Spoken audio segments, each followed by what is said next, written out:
Denis Villeneuve's Blade Runner 2049 had an almost impossible task, and that was to follow in the footsteps of Ridley Scott's iconic sci-fi classic of a similar name.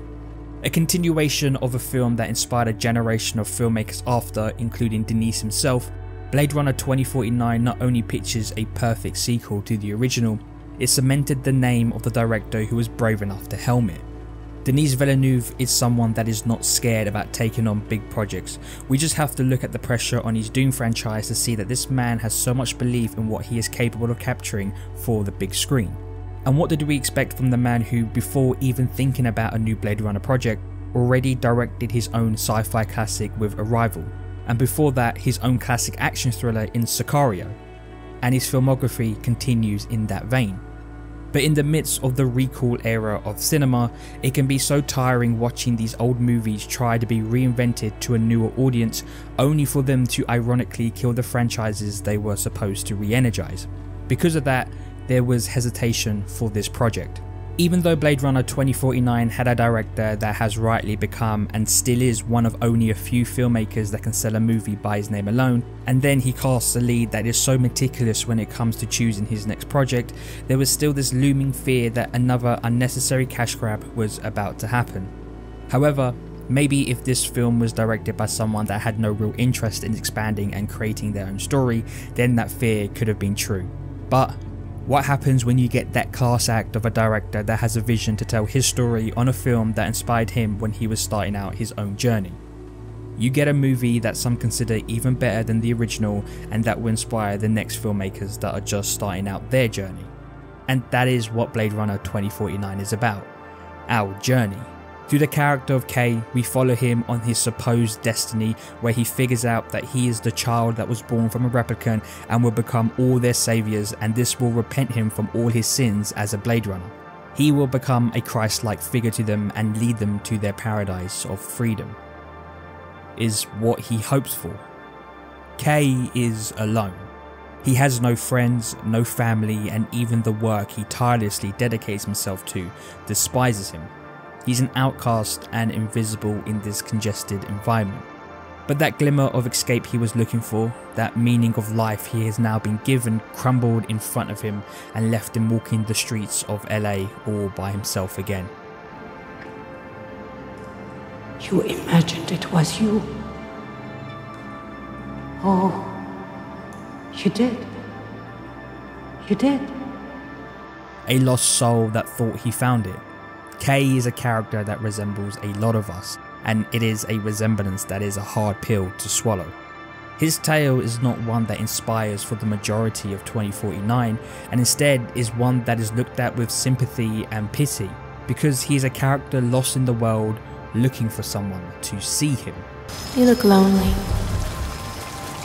I can fix that. Not as the Blade Runner or replicant he is, but as this living person. An android that is hated by other androids and looked down upon by his work peers, so Kay resorts to crumbling into his shell, and instead of building real emotional connections with other people, resorts to buying a hologram that says and does everything you want it to.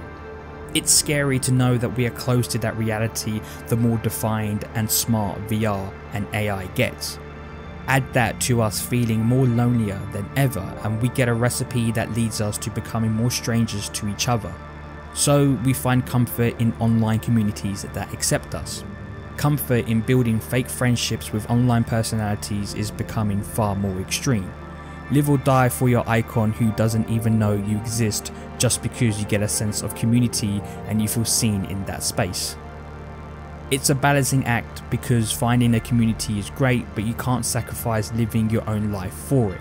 You can't shelter away from the real world.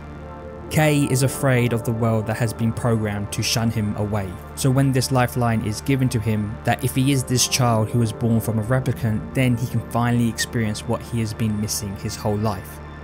And that is to be seen and loved by someone real. Anger was the most visceral emotion from thinking he could have been that child 30 years ago. And not anger because of the consequences of being that child, but a rage that his life was taken away from him. A childhood, growing up, and all the beautiful moments that come from those experiences. Instead of being locked in his cage of a home pretending to be in a relationship, he could have actually experienced that life for real. Fear of living is more common than what people want to believe. The idea that we have this small amount of time on this planet, so we tread carefully because we are scared of the mistakes we make, and the sheer weight of expectations can lead us to being afraid of experiencing life. Imagination of a better life is much easier than actually achieving that better life, like planting memories so we forget about our true past. If I wanted to see the world, I had to imagine it. Got very good at imagining. And this is what Kay represents to me. I don't see a hero, I see someone struggling with his loneliness and just wanting a better life for himself, so he tricks himself into believing that he is the chosen one, because then that would give his life real meaning. And just like every fantasy we all make up about ourselves, it's not true. Which brings him back to his lonely existence once again. He wants to be the hero of this grand story, but he is just a side character. A rise of the term NPC has been seen all over social media, meaning non-playable character, background characters in games that serve no purpose. It categorizes people who are not deemed to be anything special, so they are put in a box of normal or boring.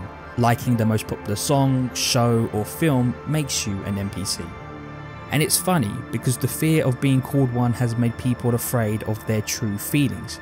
You cannot publicly like something that the general public also likes, because then you're normal and don't have an individual personality. The most common example is when something like a song gets big and used everywhere, and now if you publicly like that song, then you are seen as following the bandwagon. You have to be special in order to live a true life is what I get from that, and it's not true. Because you don't have to be different to be seen. You just have to be true to yourself, and that is what Kay becomes at the end. He realizes what makes him special, and that's the ability to bring a father and daughter back together after decades apart. Because being your honest self, which is difficult and so hard to do, is the reason that makes you special. Getting out of bed every day, no matter how you're feeling, makes you special. Eating your favorite meal makes you special, and spending time with the ones you love the most, and I'm not talking about other people, but yourself, makes you special. We all want to be the main character, and if we are all the main character, doesn't that make us all NPCs? In Kay's last moments, he lays on the snowy steps and reaches out his hand as a snowflake settles on his palm, and in that moment he finally accepts the person he is and experiences the true meaning of living. Living for the small moments is as equally beautiful as those big ones. The day you stared at the moon or watched the sun rise. We all want to feel special and be seen in this world. We want the sense that we are important, and because of that pressure we put on ourselves, we fall back into our shell. But through the character of Kay, who has struggled with his own existence, he gives us proof that we can find our way out, where we can just sit on our own and just experience the beauty of life.